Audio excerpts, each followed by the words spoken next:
Bienvenidos, soy Marlon Puertas y esto es Focus en Democracia, un nuevo programa que va a tratar el paquete tributario, los nuevos impuestos que prepara el gobierno y que ya está en primer debate en la Asamblea Nacional. Para esta ocasión tengo el agrado de presentar a Soledad Buendía, asambleísta del gobierno de Alianza País, que ha sido la segunda asambleísta en este caso que acepta una invitación de este programa y estoy muy contento por eso. Gracias, Soledad. Y también tengo la presencia de Pablo Dávalos, economista y analista también de temas de toda índole, económicos y en este momento pues tributarios, que va a ser el eje de esta conversación. Así que vamos a tener dos visiones contrapuestas y en realidad eso es bastante bueno, es uno de los objetivos de este programa y espero en esta ocasión pues que se consiga justamente esas dos visiones, esos dos puntos de vista para tratar de sacar conclusiones un poco más completas de lo que se está haciendo en este momento en la Asamblea Nacional.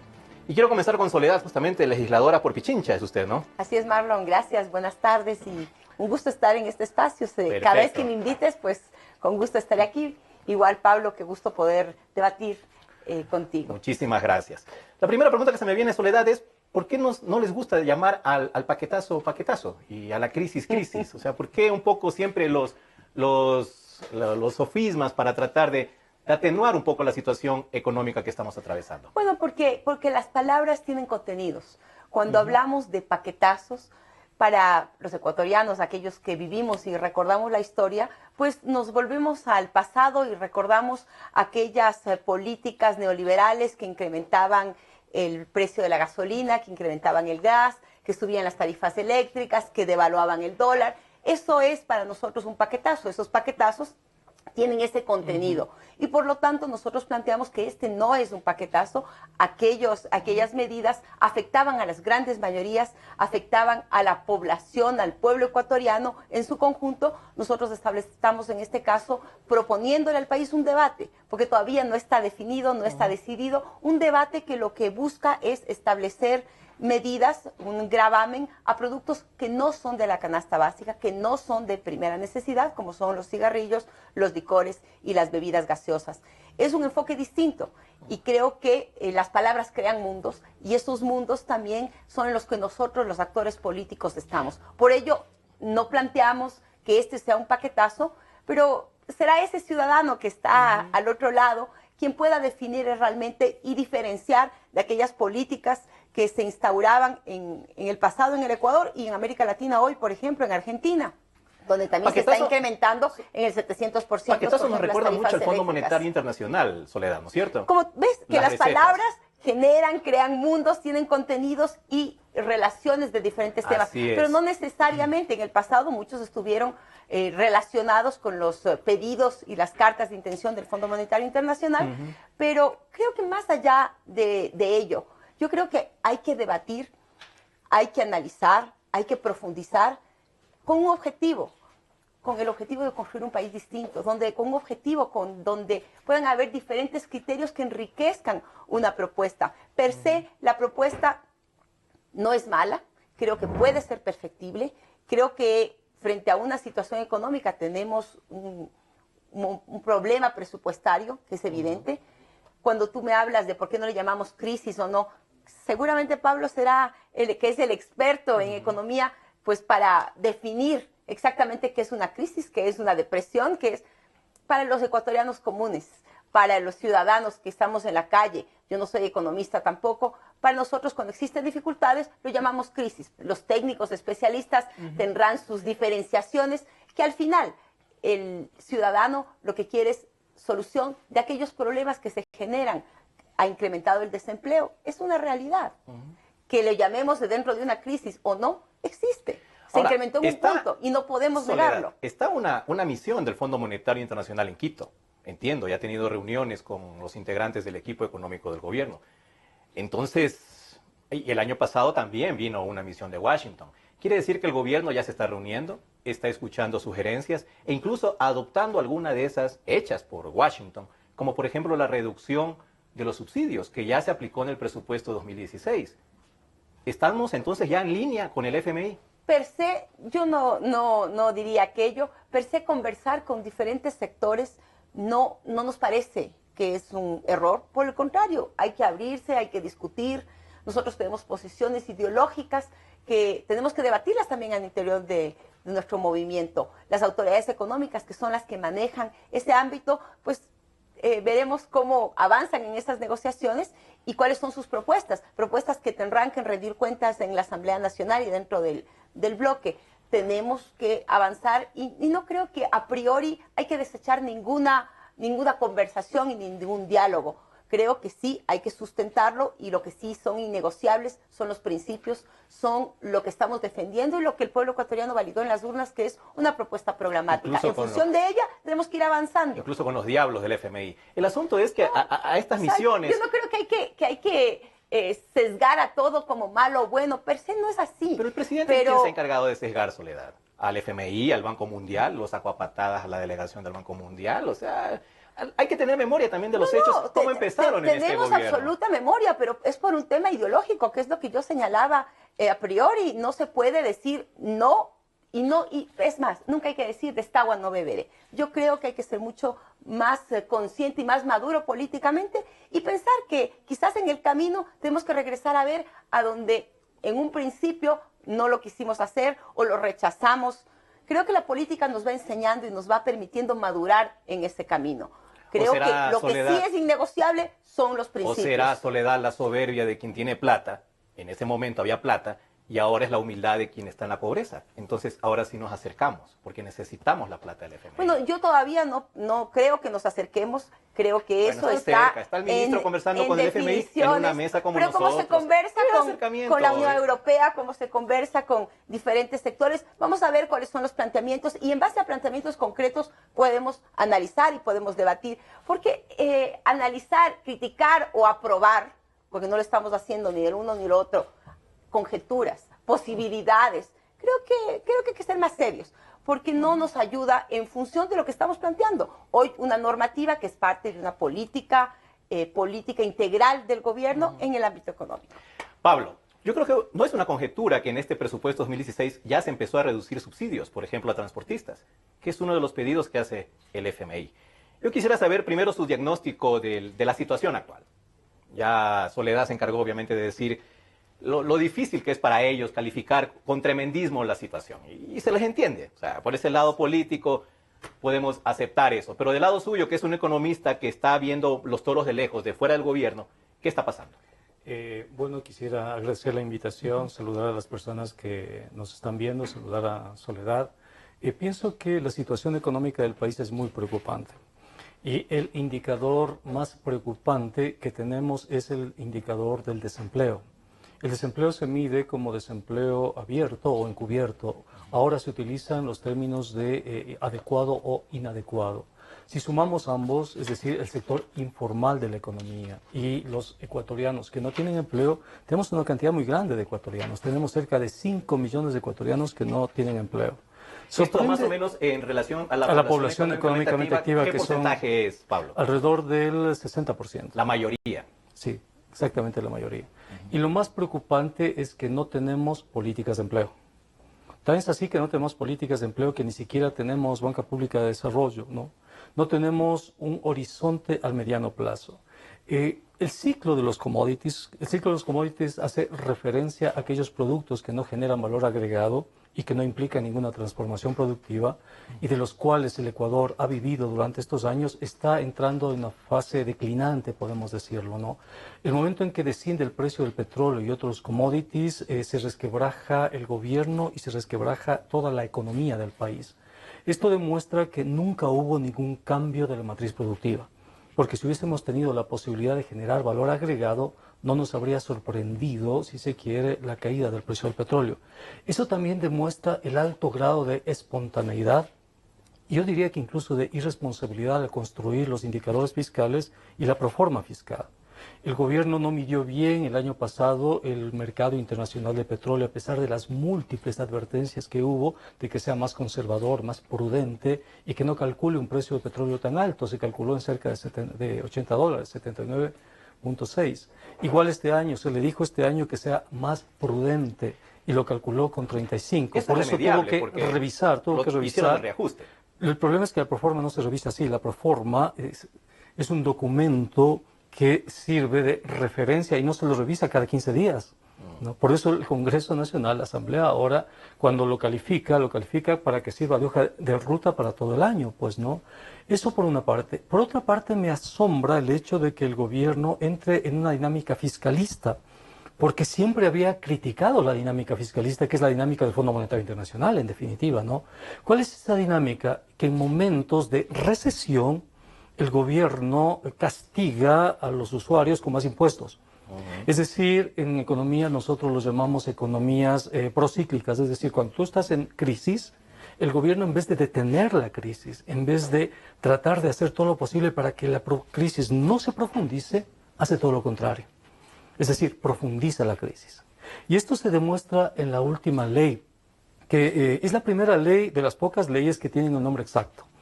Porque este es un gobierno experto en poner nombres rimbombantes a las cosas. Esta ley se llama Ley de Equilibrio. Así de simple. ¿De equilibrio? De equilibrio fiscal se llama. Ley de equilibrio fiscal, no se llama Ley para el Desarrollo Autónomo. Les cantan las florituras, son muy barrocos en la Asamblea, ¿no? Y esta ley tiene 7 artículos. Algunos de ellos inconstitucionales, ¿no? Como lo reconoció el propio presidente, ¿no? Y el primero, que me llama muchísimo la atención, hace referencia a las exoneraciones cuando se hacen transacciones con dinero electrónico. Entonces, yo pienso, ¿cómo es posible una ley tan fuerte que castiga al consumidor, que intenta recuperar 300 millones, ¿no? Que genera además un costo político tan alto, pueda solucionar un déficit fiscal de más de 9.000 millones?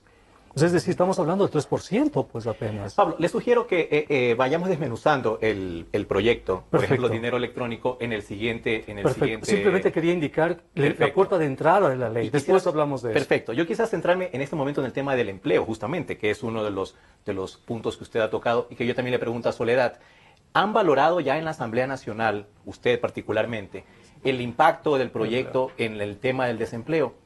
Y quiero centrarme y aterrizar el asunto porque yo le escuché a Marcela Guiñaga decir, cuando fueron los empresarios a exponer sus puntos de vista, que los empresarios siempre se quejan, que siempre ponen sus reparos, que le dijeron, oiga, pero ellos han dado una cifra de desempleo. Sí, pero es que siempre estamos acostumbrados a escuchar ese tipo de cosas. Un poco bajándole el perfil a una realidad que se va a dar. Y le pongo un ejemplo. La gente más pobre, los más pobres de los pobres, son los que venden en una botella de cola grande vasitos de cola a 25 centavos en la calle, Soledad. Yo no sé si usted está consciente de esa realidad también que existe y la gran cantidad de gente que vive de vender cola en vaso. ¿Han pensado en eso? Creo que es importante señalar y ver el contexto integral. Esta normativa es parte de una política que no está exclusivamente dirigida, ella en su análisis único, al equilibrio de las finanzas públicas, como se llama la normativa, requiere de otros elementos. Cuando hablamos del tema del desempleo, acabamos de aprobar una ley que justamente busca cuidar al empleo, generar posibilidades de que más de 170,000 jóvenes puedan ingresar a su primer empleo, como con un incentivo desde el Estado ecuatoriano para que esos empresarios puedan incorporar a esta fuerza laboral. Pero esos jóvenes no irán a la Coca-Cola. Independientemente de la Coca-Cola, ya vamos al tema específico de la Coca-Cola. Parece que usted es accionista, que por eso se le preocupa tanto. Pero decirle que hemos recibido a los diferentes sectores empresariales. Pero si yo le pregunto ahora a usted y le digo que vamos a afectar y vamos a agravar un impuesto para cualquier sector, ese sector le va a responder no nos grave. Si vamos a poner salvaguardas, un sector dirá sí, es importante porque está cuidando la economía, y otros sectores dirán no, porque me está afectando, no puedo seguir contrabandeando, entonces tengo problemáticas y se me afecta la provincia. Por eso es tan difícil gobernar, por eso es un arte, porque implica que podamos equilibrar y generar al mismo tiempo que esta busca también un efecto recaudatorio con el gravamen a los licores, a las gaseosas y a las cervezas, lograr también generar incentivos. Estos incentivos para todas las empresas, para la reducción, por ejemplo, del anticipo al impuesto a la renta cuando se utilicen medios de pago electrónicos, permite justamente esos equilibrios. Los mismos empresarios que estuvieron en la comisión, que debatieron, sí, claro, si les pregunta, nos dicen, no queremos que nos suban. Pero el impacto, ellos mismos reconocieron que no va a ser mayor. Los mismos empresarios de la Cervecería Nacional reconocieron que no le van a trasladar al producto final porque ellos pueden solventar el tema. Cuando hablamos del tema de las cifras de desempleo, siempre nos van a poner el miedo para poder regular que vamos a perder fuentes de empleo. En la realidad... Ellos dieron una cifra, 30.000 personas dijeron que se van a ver afectadas en sus empleos con este nuevo proyecto. En la realidad, eso fue en la primera comparecencia, porque ya en la segunda las cifras mágicamente bajaron, cuando justamente empezamos en los diálogos.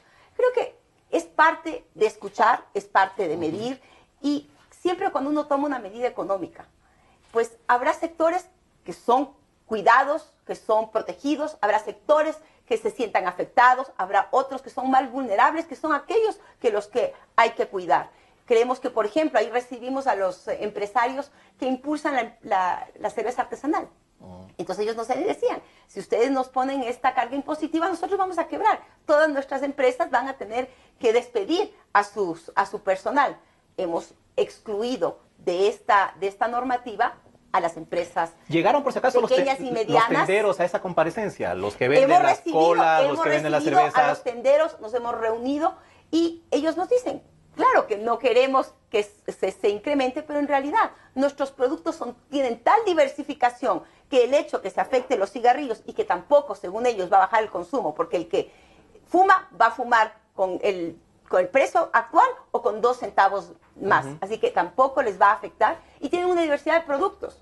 Ya, bueno, la cola sí. Entonces, la cola sí, o sea, yo ya no pienso tomar cola. Ojalá que bueno, claro, porque le va a hacer muy bien para la salud. Imagínese, para la barriga, sí, tiene pues, un efecto colateral importante en el cambio de esos comportamientos con relación al consumo de productos que afectan a la salud, que al final le dan un costo, que más adelante usted le agradecerá y le pondrá una placa a Rafael Correa, porque no habrá tenido diabetes, no habrán tenido que apuntarle el pie. Creo que es pero en cambio tengo enfermo hay que ver, pero eso porque odia, pues. No, yo si usted no odio, amara más y odiara menos, creo que iría mejor en la vida. Pero imagínese. Si sonríe, vea que hay un estudio que dice que sonríe, el que se ve y enfrenta la vida con alegría, vive muchísimo más años. Así que yo le invito a que sean esos elementos los que nos ayuden a vivir mejor. Yo me río mucho con la sabatina, con la fiesta de los tuiteros. Créame que en eso. Marlon. Pablo, vamos al punto. Quisiera decirte una cosa. Hay dos tipos de impuestos en la sociedad. El un impuesto es a la renta y se conoce como impuesto de justicia, impuesto de equidad, impuesto progresivo, porque en ese pagan los que más tienen. El otro se llama el consumo, se llama regresivo, por el que en ese paga todo el mundo y castiga más a los que menos tienen. El gobierno no está cobrando a los ricos, está cobrando al pueblo, está transfiriendo responsabilidades fiscales al pueblo. Ahora bien, este impuesto de comportamiento se le dice vamos a cuidar tu salud, de acuerdo. Si estos recursos van a un fondo para luchar contra la diabetes, está bien, pues. Es decir, la Asamblea Nacional decide crear el Instituto de Lucha contra la Diabetes y los recursos que se recauden de aquí van contra eso. Entonces se podría aceptar un impuesto regresivo que castiga, pero que tiene, si tú quieres, una intencionalidad de incidir en el comportamiento. Pero en un gobierno que tiene un déficit de 9.000 millones de dólares, que está raspando la olla cada mes para pagar sueldos y salarios, que tiene una nómina de 9.000 millones de dólares, cerca del 10% del Producto Interno Bruto, ¿no? Que tiene una disminución en toda la actividad económica, que no tiene idea qué hacer con la economía del país, que venga a preocuparse de la salud de los ecuatorianos. Discúlpame, me parece una burla al pueblo ecuatoriano. Bueno, yo valoro que Soledad no se ha escondido en ese tema de la salud, que yo he escuchado a otros legisladores casi como que la razón única. Usted no lo ha planteado así, sino más bien es una falta de caudal. Es recaudatoria. Y te pongo solo un ejemplo para... Mira, los 125 grupos económicos más importantes tienen ingresos de aproximadamente 48.000 millones de dólares. Claro, Porta, Almacenes La Favorita, Fibecas, etcétera, ¿no? Ellos el año pasado pagaron el 2% de impuesto a la renta. Si el Congreso hubiese aumentado el 1% de impuesto a la renta a estos grandes grupos económicos, no habríamos tenido necesidad de esta ley, ¿no? y ni toda la parafernalia discursiva. Entonces me preocupa mucho a mí cómo se esconde una política fiscalista absolutamente neoliberal con un discurso absolutamente vacío, intrascendente, porque el país necesita horizontes, es decir, hacemos un esfuerzo. Tú y yo y todos los ecuatorianos vamos a pagar más impuestos, pero no queremos que esos impuestos después terminen en gasto superfluo, pues. Bueno, ministerios de la felicidad. Pablo, vamos a No hacer en este queremos momento eso. un primer corte que ya nos toca y luego seguiremos hablando de eso justamente y de otros temas más respecto al paquete tributario que se encuentra en trámite en la Asamblea. Vamos al corte. En un instante regresamos con Marlon Puertas en Focus por Democracia M y Democracia TV. Democracia. Sobre la emergencia de gas y energía que se está viviendo en la costa Caribe. Democracia. Rusia retoma críticas por retenidos en base naval de Estados Unidos. Democracia. Formulé el primer pedido histórico de perdón a las víctimas de las graves violaciones de los derechos humanos. Democracia. Solo noticias. Sentimos lo que la gente siente, amor, desamor, alegrías inmensas. Decimos lo que la gente quiere, pasión, discusión, democráticamente. Democracia, la radio de la gente. Democráticamente, la radio de la gente. Democracia, la radio de la gente. Democracia. Un poder musical. Un poder de palabras. La radio distinta, la radio Democracia, la radio Democracia 920, la radio de la gente.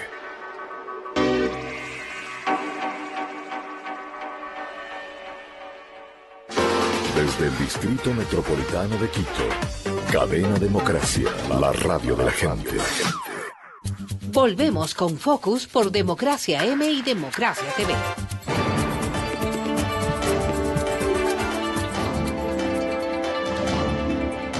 Seguimos en Focus en Democracia analizando en esta ocasión el paquete tributario que se tramita ya en la Asamblea Nacional. Soledad, la cifra que ha dado ya el gobierno como meta de recaudación con este paquete pasa un poco más allá de los 300 millones de dólares, que en realidad, y lo dijo Patricio Donoso y me causó mucha gracia escucharlo, dijo que era como para la muela. O sea, No alcanza ni para la muela, es lo que se dice en el quiteñismo. Exactamente, o sea, es una cosquilla que no va a paliar Porque Patricio Donoso en absoluto, no entiende en absoluto el déficit la política que que estamos ¿Qué va a pasar con implementando? el resto del déficit que es real? A ver, primero, importante señalar, qué pena que los análisis de Pablo sean desde el rencor, desde el resentimiento, porque eso le sesga y le quita objetividad.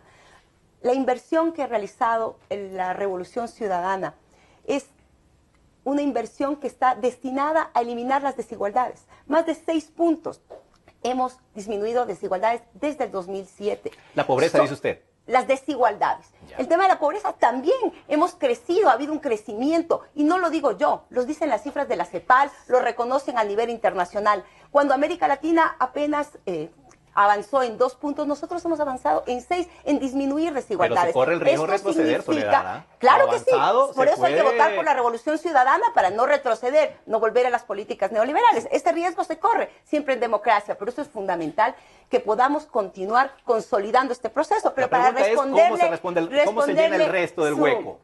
Su pregunta, aquí estamos hablando de una política integral, que no solamente es absurdo y es muy miope pensar que con esta política reformatoria, con esta normativa que estamos ahora discutiendo en la Asamblea, se va a resolver absolutamente todo. Eso es no entender la economía y no entender la política. Creo que este es un elemento adicional que abona. Aquí no solamente estamos poniendo estos gravámenes impositivos, estamos también generando incentivos. Y eso sí, nadie lo dice. Ahí sí no estamos analizando. Mire, solamente una cifra que tampoco la mencionan. 800 millones de dólares en coactivas entre el 2012 y el 2014. Recursos que podrían inyectarse de manera inmediata al Estado, según lo señala el Contralor de la República.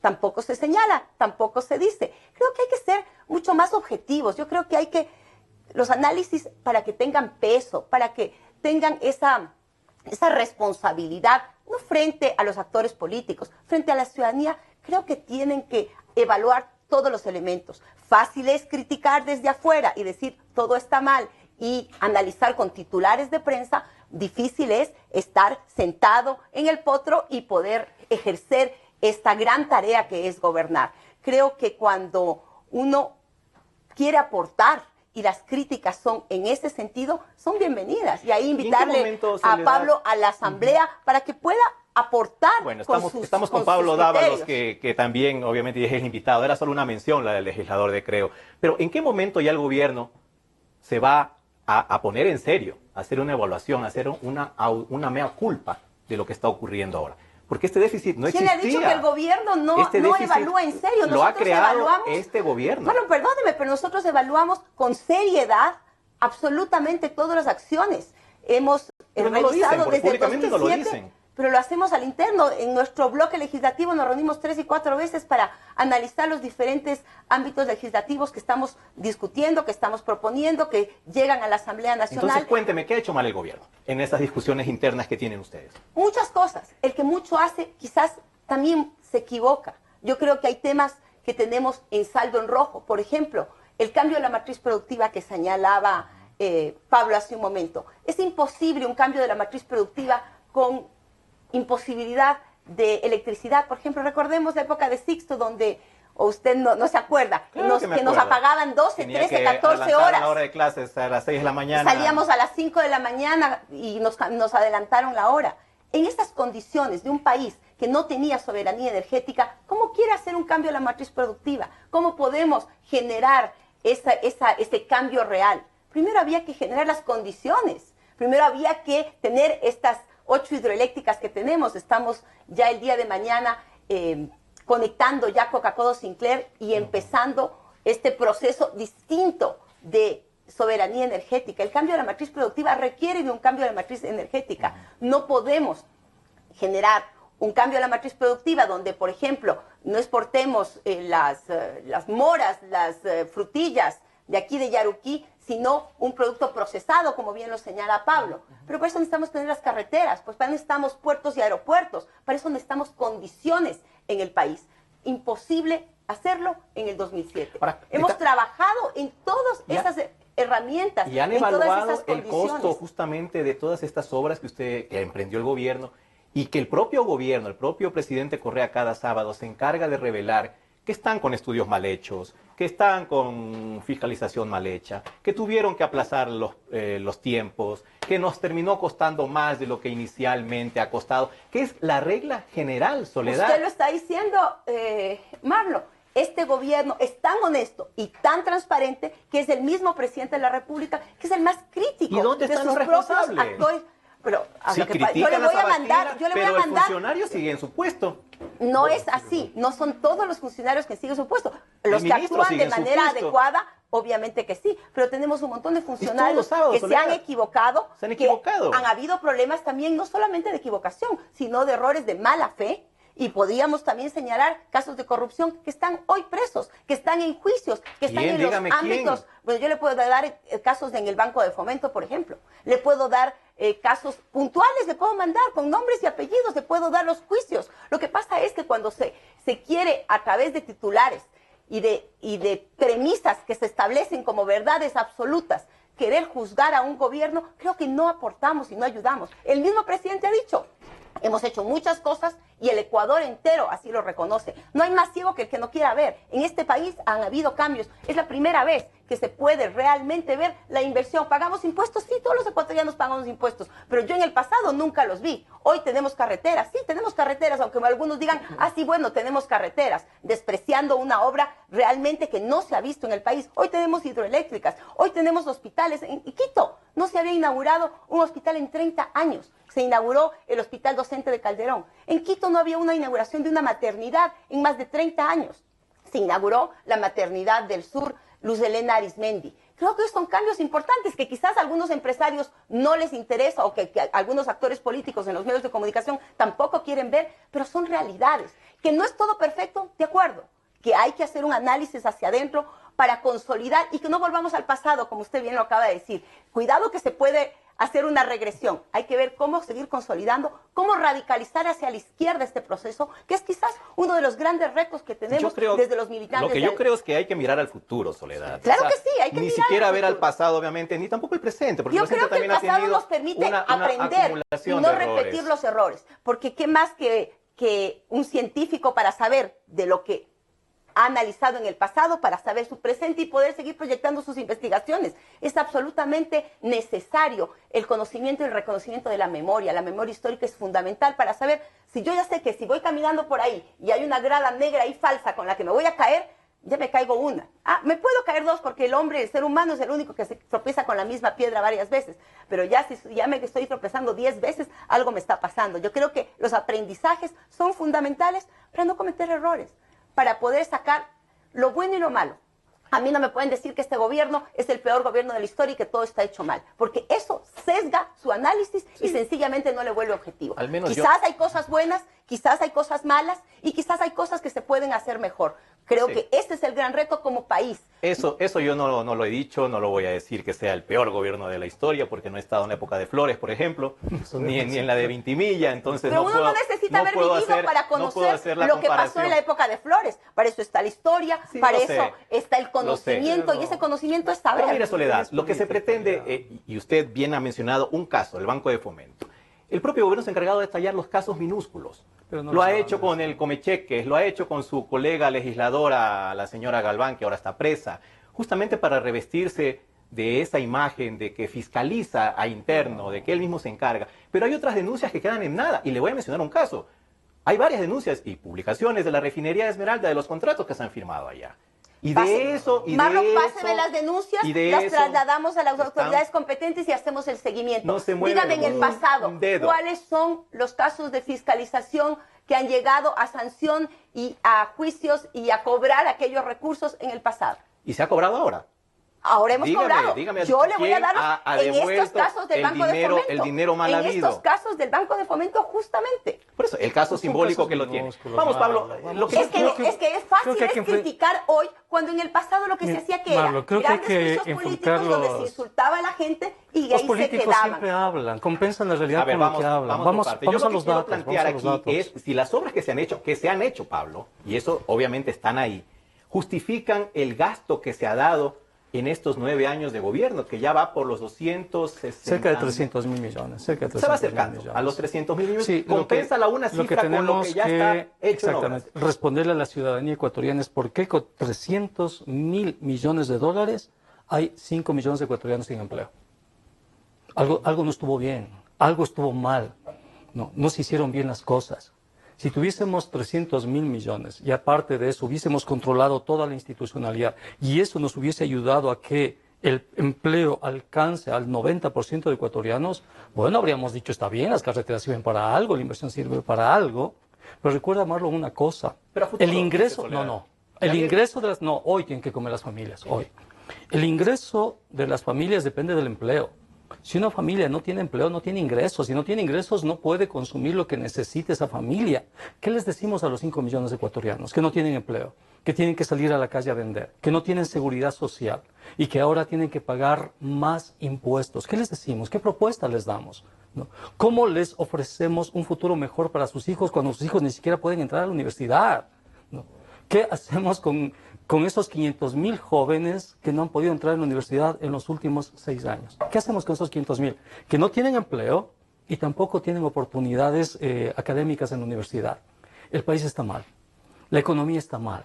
No tiene nada que ver que yo ame o quiera a nadie, ¿no? Los últimos datos nos muestran que la depresión económica va a ser tan fuerte este año que el PIB va a bajar entre el 4 y el 6%. Hoy acaba de anunciar el FMI la proyección. Y la proyección del Fondo Monetario comparada con nuestras proyecciones que hacemos en el laboratorio, en los laboratorios económicos, los modelos matemáticos que hacemos dan cuenta que la depresión va a ser más fuerte todavía. Es decir, el cálculo del Fondo Monetario puede ser un poco conservador. Algo se hizo mal. Bueno, CEPAL pone 0.5 la caída este año también. Depende quién de las cifras. En este caso, nosotros los académicos estamos hablando. Nosotros los académicos estamos utilizando absolutamente los datos. Por ejemplo, esta ley que la Asamblea está tratando va a profundizar la recesión. Nosotros le conocemos con el nombre del efecto del multiplicador fiscal, que es regresivo. Es decir, en vez de que el multiplicador fiscal nos lleve hacia adelante en el PIB, el multiplicador nos lleva hacia atrás. No, claro, en la Asamblea no tienen tiempo para esto. La Asamblea toma decisiones en función de la mirada del poder, pues, porque dependen de eso. La Asamblea no forma parte de la solución, forma parte del problema. porque sus debates no son serios, son pura retórica nada más. ¿Qué hacemos con esos 5 millones de desempleados? El gobierno no tiene la más mínima idea de qué hacer, porque no tiene políticas de empleo. La primera medida que un gobierno responsable habría adoptado es convocar un acuerdo por el empleo. Es lo primero que hay que hacer. Es lo primero que un gobierno que busca generar mejores condiciones tiene que hacer. Lo segundo, la segunda medida, tiene que ser reactivar la economía, pues. ¿Por qué no se le ocurrió al gobierno bajar el IVA? Bajando el IVA del, no sé, al 10 o al 8%, reactivaba el consumo y vía reactivación del consumo nosotros habíamos tenido recuperación de las ventas de las empresas y por la vía de recuperación de las ventas habríamos tenido que el PIB de pronto no hubiese caído tanto y se hubiese amortiguado la caída. ¿Por qué pone impuestos en recesión? ¿No? Es decir, no sé, es como cuando tú estás con fiebre e incrementas la fiebre del paciente, le puedes matar. Plata, necesita ir llenando la ollita de 300 Pero tiene otros millones. mecanismos. Ajá. Si él baja el impuesto al consumo, por ejemplo, al IVA, ¿no? Eso va a significar mayor movimiento económico y a la larga más recaudación. Eso dicen todos los modelos matemáticos. ¿Por qué no lo hace? Mi respuesta es porque efectivamente está en una posición fiscal porque necesita liquidez inmediata. Y ese es el objetivo de la ley. No es la recaudación. El objetivo de la ley, y hay que decirle al pueblo ecuatoriano, es el dinero electrónico. Ese es el centro medular de la ley. Es abrirle un espacio. Ese es el tema que vamos a abordar a fondo, Pablo, es abrirle un espacio en el último bloque. Que el pueblo ecuatoriano no se pierda. Este es un pretexto. Este simplemente es un señuelo. Lo que quiere la ley es abrir un espacio para que entre una liquidez creada desde el gobierno. Vamos, Pablo, vamos a hacer una pausa que tenemos que hacerla y volvemos justamente para tocar el asunto del dinero electrónico. Volvemos.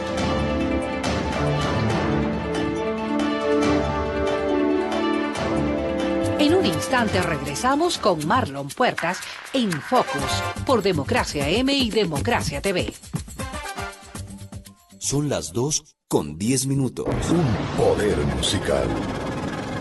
Un poder de palabras. La radio distinta. La radio Democracia. La radio Democracia. 920. La radio de la gente.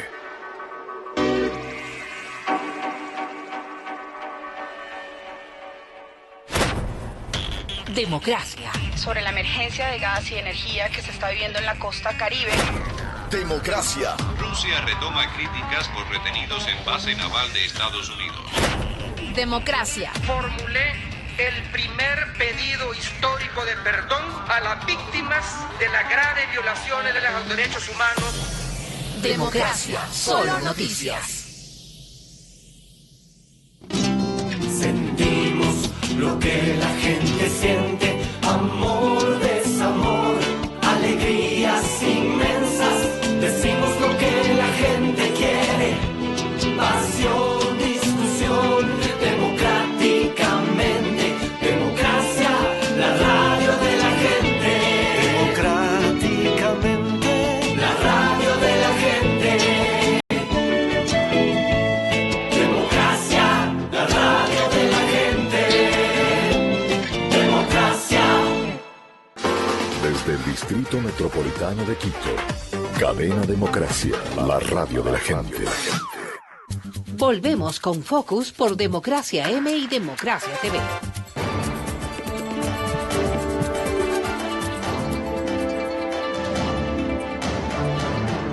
Gracias por seguirnos. En este último bloque quiero plantearles dos temas fundamentales en el asunto del paquete tributario. Uno es el dinero electrónico que consta en el proyecto. Y lo segundo, el tema del gasto público. Y en eso particularmente a usted, Soledad, le quiero preguntar.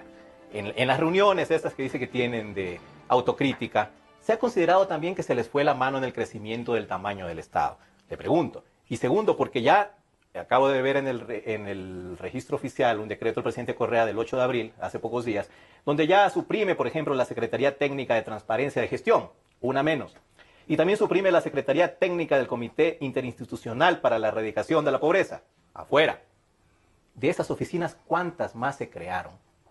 Que sencillamente no cumplieron su misión porque por eso son desechables y crearon un gasto público que creció de una magnitud tal que ahora no pueden cumplir con el pago de los sueldos. Dígame. Marlon, es importante primero decir que en la Asamblea Nacional no es que decimos, nos reunimos, hacemos análisis, debatimos. Y rechazo las palabras de Pablo. En la Asamblea Nacional discutimos, profundizamos, escuchamos a los diferentes actores, a los especialistas, a aquellos actores desde la ciudadanía que no necesariamente son especialistas en una temática, pero que viven el día a día y conocen de su problemática y nos permiten a nosotros legislar en función de recoger todos esos criterios. No se crea algún analista que por tener un título es más que cualquier ciudadano y su voz vale más. Eso no es así. Yo creo que lo más importante para que esos análisis puedan tener algún peso, si es que eso es así, es el respeto a los otros. Y rechazar esas posiciones de que la Asamblea no debate ni discute y que lo hace de manera... Bueno, han conversado el tema del gasto público. Y creo que, claro que hemos conversado. Se les fue la mano. La semana pasada, no es que se nos fue la mano o no.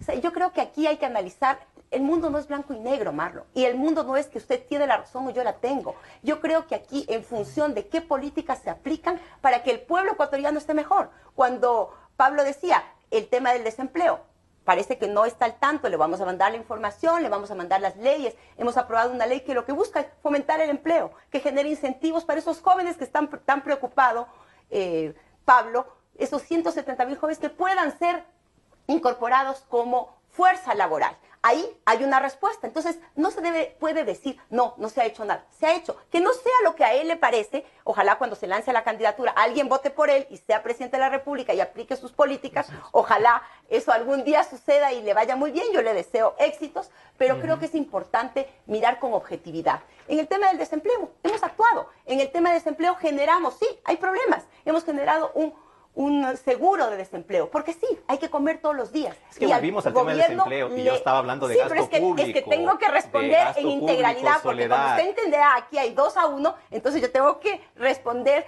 todas estas, porque el que calla otorga. En el tema del gasto, primero hay que analizarlo en su contexto y las cifras verdaderas. Desde el 2007 hasta el 2015 que hay información. Primero, se transparentó y se unificó un montón de instituciones que estaban regadas y se planificó el Estado de manera responsable. Esta planificación y este análisis del Estado ecuatoriano no empezó en el 2007 y terminó en el 2008 o en el 2009, permanece. La semana pasada estuvimos en una reunión de bloque con la secretaria de Planificación, quien nos señaló que es fundamental que sigamos analizando qué instituciones deben fusionarse, porque que se elimine una institución no necesariamente significa que la actividad a la que se dedicaba esa institución o la política pública que impulsaba desaparece, sino que es acogida por otra institución para optimizar esos recursos. Para ahorrar. Para ahorrar. Ahorrar. Ajustes. Esta es una bonita palabra, a mí me gusta. A mí también. Y no la escucho, siempre dicen optimizar. ¿Por qué no usan la palabra ahorro? Hay que ahorrar, y esa es una palabra clave. Este es el gobierno que más ha ahorrado. Tenemos el ahorro bajo el colchón. ¿Dónde están las reservas? ¿Dónde están las reservas, por favor, Soledad? Porque para usted ahorro es tener dinero bajo el colchón. No, para mí ahorro es tener las hidroeléctricas que tenemos. No necesariamente, pero mire, su compañero de ideología, Evo Morales, tiene un buen ahorro. Claro. Y resulta que Bolivia está en mejores condiciones ahora fiscales que Ecuador. No le ha hecho daño. No, si yo no voy a criticar a Bolivia en su política, le voy a responder a usted en relación a lo que me pregunta. La secretaria de Planificación la semana pasada señaló que en estos próximos días presentarán un nuevo plan de reestructuración, de optimización. ¿Por qué no hablo de ahorrar y hablo de optimizar? Porque no vamos a ahorrar en instituciones, si vamos a optimizar estos recursos que tenemos en las instituciones, y eso nos va a permitir un ahorro al Estado ecuatoriano. La burocracia, tan mentada burocracia que todo el mundo ataca. Esa burocracia se ha incrementado en la medida de las necesidades del pueblo ecuatoriano. Ahora tenemos más médicos, quizás faltan más todavía.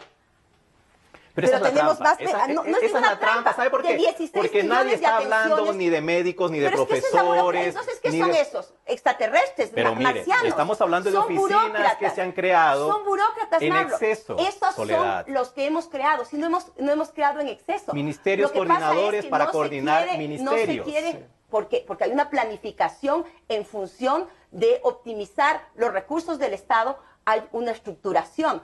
Y donde se ha aumentado es en médicos. Y esos que se llaman marcianos, no, son burócratas. Dos oficinas gigantes para manejar el tránsito. Pasamos Una a comisión 18, de a tránsito. 38 millones de atenciones. Para pasar de 16 millones de atención a 38 necesitamos más médicos.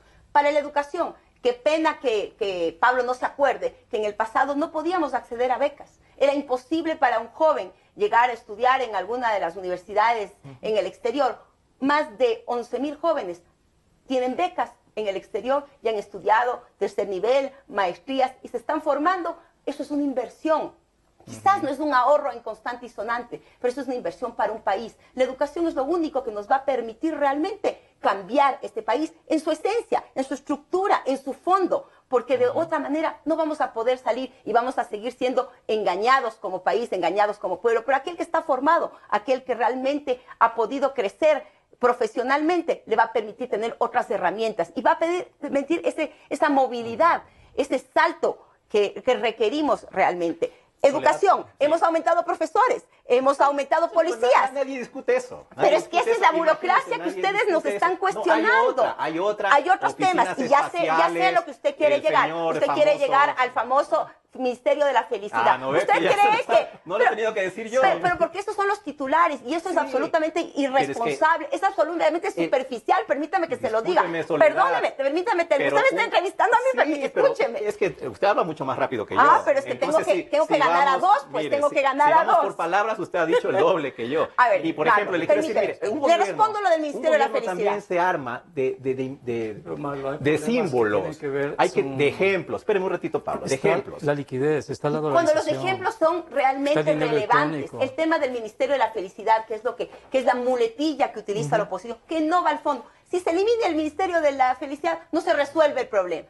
Pero de todos modos, este tema está en tratamiento y está en análisis, y no solamente de esta institución, sino de aquellas que creemos que es importante quizás fusionar con otras, quizás eliminar, y que estas políticas públicas sean atendidas por quizás un ministerio coordinador. Y nos ha dado una noticia. Eso es importante. Aquí no nos vamos a cerrar a que todo lo que estamos haciendo es perfecto y nos vamos a cerrar en que el ministerio tiene que quedarse. Quizás tiene que hacerlo, quizás no. Esto no pasa solamente porque yo me cierre en mi posición, sino porque hay un análisis realmente serio, técnico y con un objetivo. Aquí estamos perdiendo de vista el objetivo. El objetivo no es quién tiene la razón. No es que yo tengo la pelota y me voy. Sí, quizás usted tiene la pelota y se va porque está en su cancha y nos deja colgado el resto, pero eso no es. Es el país que tiene que desarrollarse. Es ese pueblo ecuatoriano que tiene que tener respuesta. Soledad, le propongo, porque ya nos queda poco tiempo, le voy a la palabra a Pablo y usted va a terminar con el tema del dinero electrónico para que vea, para compensar. Ya, entonces, por favor. Entonces terminemos eso ahí y vamos al tema del dinero electrónico, que es bastante importante. A Soledad una cosa antes de hablar. Quería preguntarle algo a Soledad. Una respuesta de solamente sí o no, nada más. No te expandas, porque a los políticos les encanta, ¿no? ¿Tienes una cuenta de dinero electrónico en el Banco Central? ¿Sí o no? Claro que sí. Bien. La tengo hace más de un año, fui la primera de las legisladoras porque llamamos perfecto, a la solamente dije... Perfecto. Entonces, Pablo, lo que yo quiero plantear para dirigir un poco el tema es que este proyecto en realidad lanza muchos incentivos para el fomento del dinero electrónico. ¿Con qué intención? Exactamente. Entonces, adelante. Primero, y entiendo al pueblo ecuatoriano cuando escucha a los políticos y se cansa porque los políticos dicen muchas cosas, pero al fondo no dicen nada. Lo que está en juego es la liquidez de la economía. O sea, está en juego. ¿Y qué significa la liquidez? Significa la dolarización. Ese es el grave problema de la sociedad ecuatoriana. Ese es este momento la camisa de fuerza del gobierno y del conjunto de la sociedad ecuatoriana. ¿Cómo dar respuestas a la falta de liquidez? ¿Qué ha hecho el gobierno? El gobierno ha utilizado el endeudamiento externo como política monetaria. Es decir, se ha endeudado, ha rifado prácticamente la soberanía nacional al mejor postor para poder tener recursos que le permitan cubrir sus posiciones de liquidez día a día. Como esas posiciones de liquidez son apremiantes, hay que pagar una nómina de más de 9.000 millones de dólares, ¿no? Entonces el gobierno, este momento, intenta pasar como caballo de Troya, si tú quieres, dentro de esta ley de equilibrio fiscal, ¿no?, el dinero electrónico. No como mecanismo de intermediación o interfase, si tú quieres, entre el dinero que la gente tiene en el bolsillo y sus transacciones. No, ese es el menor de los problemas, o dinero real. El problema no es el mecanismo, que como mecanismo está bien, pues es como emitir una tarjeta. Una tarjeta de crédito. ¿No? Entonces, como mecanismo está bien. No, el problema es cuando ese mecanismo se avala con papeles del Banco Central que sustentan la liquidez. Es decir, estamos en un contexto de emisión monetaria. Y cuando estamos en un contexto de emisión monetaria, ya no tenemos la dolarización, tenemos otro tipo de moneda, tenemos dos monedas. Eso técnicamente se llama bimonetarismo. Desde agosto de septiembre 14, cuando se aprobó el Código Monetario Financiero, ahí se estableció en el título cuarto el dinero electrónico como nueva moneda.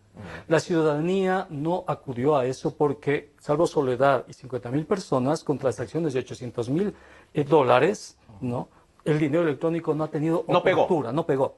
Las moneditas tienen más transacciones, son 86 millones, ¿no? La cantidad de dinero de la economía es de 40.000 millones. ¿Y cuál es el riesgo, Pablo, para ir ya ¿Cuál es el riesgo con el al bimonetarismo? Que empieza la transición monetaria. El país con el bimonetarismo empieza a salir de la dolarización. Es decir, aquello que está en juego es la dolarización. Con esta estrategia de empezar a motivar el dinero electrónico, lo que el gobierno quiere es abrir un espacio que le permita poco a poco la transición monetaria. No digo que esté bien o digo que esté mal. ¿Para ir hasta dónde? No, para recuperar la moneda, me imagino. En este caso, el bimonetarismo significa una unidad de dinero electrónico, es exactamente igual a $1, pero con los costos de transacción que tiene el dinero electrónico. Pero que la ciudadanía sepa, este momento, sepa que este es un mecanismo para salir de ese esquema que se llama tipo de cambio fijo de dolarización. Que el momento en que estamos creando una nueva moneda, estamos, puede ser que resolviendo la liquidez, no lo sé, pero estamos ya fuera de un sistema solamente de tipo de cambio fijo, estamos entrando a un bimonetarismo. Entonces, si los términos se plantean así, absolutamente claros, si la sociedad sabe que los términos son esos, que estamos en bimonetarismo y que empezamos la transición monetaria, creo yo que habrá que felicitar al gobierno por la valentía de asumir una decisión tan importante como buscar alternativas al dólar en un contexto de crisis de liquidez. Pero también sería interesante que el gobierno ponga las cartas sobre la mesa. Es decir, que nos diga a los ecuatorianos, sí, o sea, mi intención es poco a poco salir de la recesión, una salida ordenada, una salida que sea además regulada, porque necesitamos liquidez. Si esto es así, cabría felicitar al gobierno, creo yo. Soledad, es cierto que el plan, que no lo dice todavía el gobierno, es armar ya el escenario para salir ordenadamente de la dolarización. Bueno, lo que busca esta norma es justamente consolidar y fortalecer la dolarización. Eso es lo que estamos planteando, este es uno de los objetivos. ¿Y cómo ayuda el dinero electrónico para eso? Aquí lo que es importante decir también es que nosotros no hemos sobreendeudado al país, estamos por debajo del promedio de la región, estamos en el 33% del PIB, cuando la región está en el 37%, eso es también importante puntualizar. Aquí lo que estamos planteando es muy distinto a lo que Pablo señala y los vamos a puntualizar en la norma para que no quede ninguna duda. No estamos generando otra moneda, el dinero electrónico es un medio de pago electrónico. Únicamente está respaldado no por papeles, lo vamos a clarificar ya en los debates, en la comisión se lo está haciendo, igual al interno del bloque, para que quede con absoluta transparencia que es exactamente lo mismo que tener una cuenta en cualquier banco, tiene $10, pues puede gastar $10 a través de este medio de pago. Esto es un medio de pago, usted como una tarjeta de débito, tengo $50 en mi cuenta de ahorros, le pago a usted 49, me queda $1. Ese es el mecanismo que estamos utilizando. Pero entonces, ¿por qué el gobierno anda buscando incentivar esto? Aquí lo que estamos planteando... ¿En qué gana el gobierno con eso? Primero, lo que decía Paula hace un momento, recogiendo su análisis, estamos bajando el IVA, estamos bajando 2 puntos del IVA. Esto genera una dinamización en la economía, obviamente con los efectos positivos que recojo, que Pablo ya hizo en el análisis y no los voy a repetir. Pero háganlo directo, pues. Dejen al 10% para todos. Adicionalmente, sin es necesidad mucho de la más moneda seguro. electrónica. Adicionalmente, baja los costos operativos, operacionales, y nos permite una circulación más rápida del dinero. Esto es evidente en esta propuesta. Aquí lo que buscamos es proteger la dolarización. Generamos no solamente un gravamen a determinados productos que no son de primera necesidad, sino que generamos incentivos y planteamos lo que Pablo lo había dicho, bajar el impuesto al valor agregado IVA hasta en 2 puntos, que pueden ser beneficiarios todas las personas naturales, todas las empresas y todos los ciudadanos, teniendo un efecto positivo. Por lo tanto, de los análisis de Pablo, yo algunos discrepo absolutamente, otros los recojo, al igual que están recogidos en esta norma, con claridad. Aquí no vamos a salir de la dolarización, no es ese el camino, no es ese el objetivo, no es ese el destino planteado. Aquí lo que estamos buscando es consolidar esta dolarización, fortalecer, generar mecanismos que permitan diversificar esta economía, generar mayor consumo quizás, lo que va a ayudar a que las empresas puedan contratar más empleados, bajar el valor de este número importante que existe de personas buscando empleo, y lo que estamos buscando es de una manera integral responder. Esto acompañado de otras normas, de otras leyes. Necesitamos inversión. No solamente se requiere de que haya consumo, se necesita inversión para que haya nuevas empresas, para que se puedan desarrollar nuevos proyectos. Para eso aprobamos una ley de incentivos a las asociaciones público-privadas, que en este año traerán Totalmente más de 5.000 millones de dólares. Ya veremos los resultados, Soledad. Ya veremos los resultados. Debates. Porque el gobierno y la asamblea, en este caso, ha aprobado muchas leyes. Y luego de los resultados no se ha sabido mucho.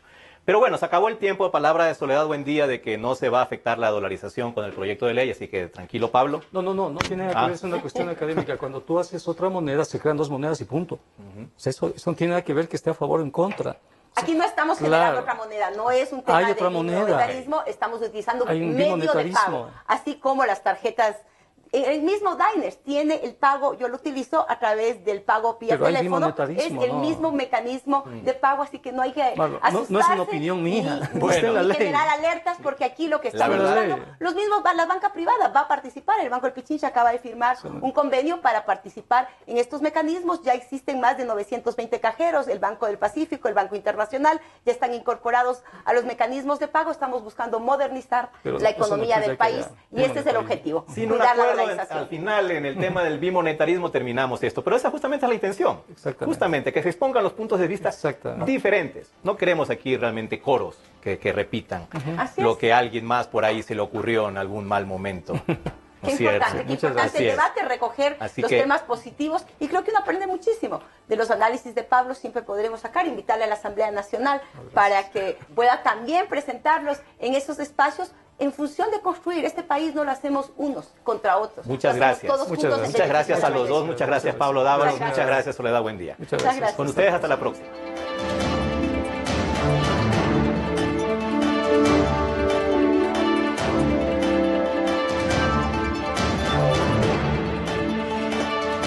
Democracia por las libertades.